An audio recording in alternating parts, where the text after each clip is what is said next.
This exam question is on magnification calculations, and we have a photograph of what a student has seen under the microscope at a magnification of times 400, and they've measured the image size as 4.8 centimetres of this cell here. So the length of cell Z in figure 3 is 4.8, so that is the image size, the image on the paper.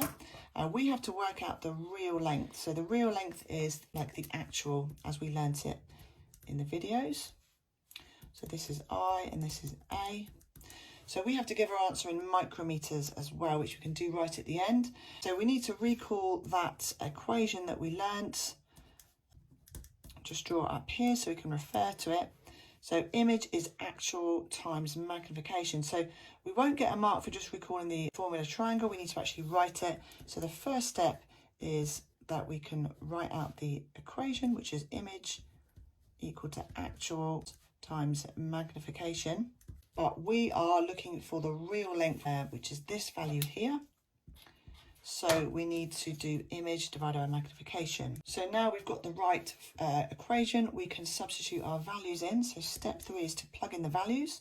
So we are looking for the real, that is equal to the image size, which is 4.8 centimetres, divided by the magnification, which we're told is 400.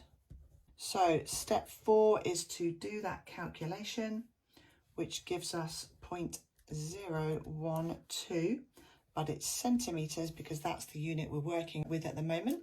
Step 5 is to convert centimetres into micrometers.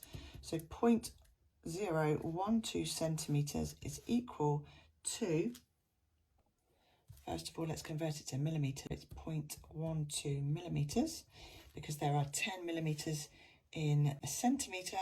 So I've just times this number by 10 to work out how many millimetres it is, and then we can convert millimetres into micrometers by timesing by 1,000.